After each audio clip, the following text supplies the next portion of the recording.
The story of Jim Matthews can best be told through the eyes of those whose lives he touches.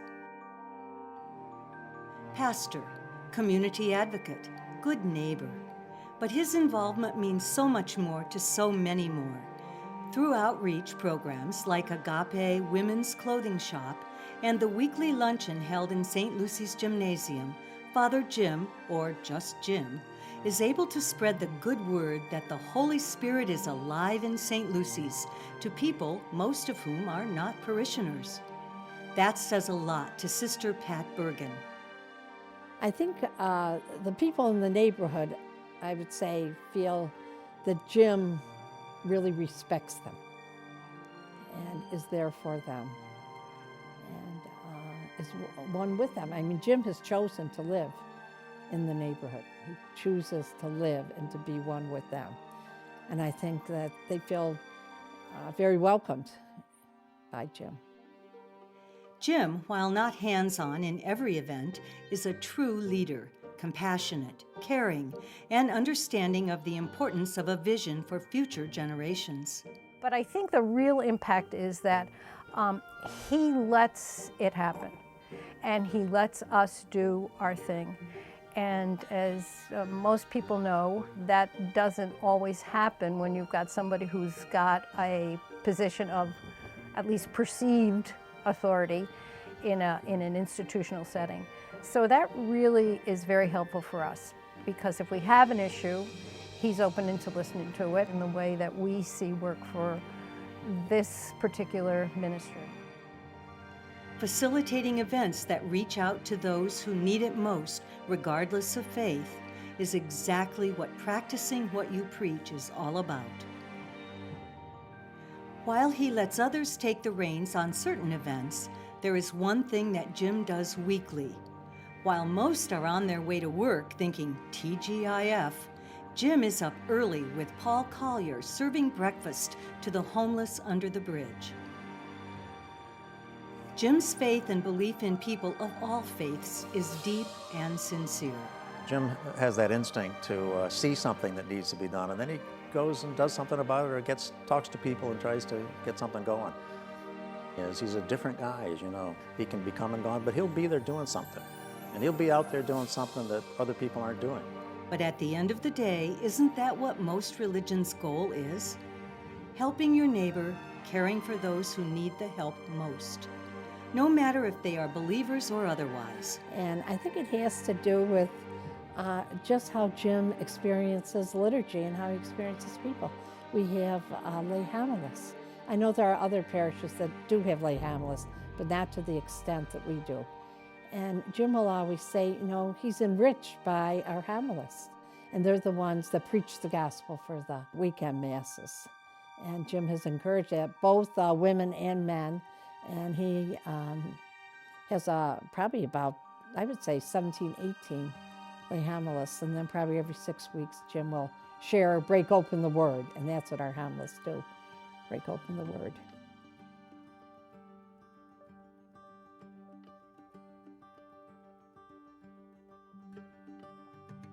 Fortunately, a good number of people come here and say, wow, this is a special place to be going to church. And that's really what happened with my wife and myself. We found out that this really was a special place to practice our religion. What he does in the faith community is inclusive, it's caring, it's expansive, and it's questioning, and it's not blind. And you can't ask for too much more than those qualities.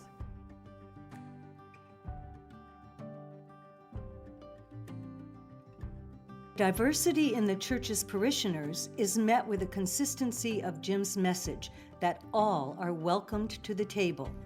Not only welcomed, but invited to share the word. He will even bless your pet dog or cat, something that is meaningful to so many. It is an experience that is all Jim. New guests are invited individually to speak and introduce themselves. Prayers are offered aloud, and the sign of peace can take up to a half an hour. St. Lucy's offers a sense of community and family, so much so that no one leaves at the end of Mass. And that is a testament to the community Jim has created. He learns from the community.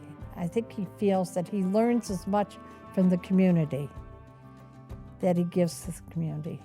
And of course, Jim's gospel is the gospel of the poor and the gospel of the community. And I think that's his strong point, is that he learns from those that he ministers to.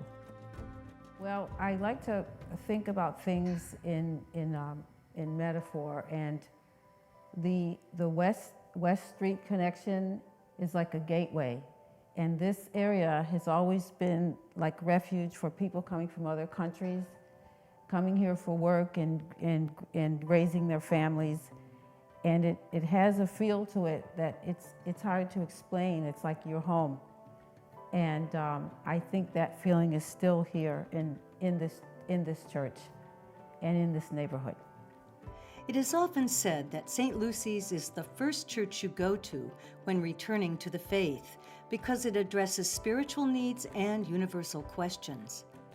Well, he has a great gift for welcoming. He's a good welcomer to make people feel they belong here if they want to be here, that they're in for an experience. He warns them, and they often get the experience. If you happen to make your way to St. Lucy's, there's a very good chance that you will stick around and partake in something truly special. Jim serves people wherever he meets them and wherever they meet him. One of his strongest aspects is he respects just about everybody. He respects people from where they're coming from, and that's a lesson, and it's a good lesson. The measure of leadership cannot be found in the leader. It is found in the impact the leader has on his followers.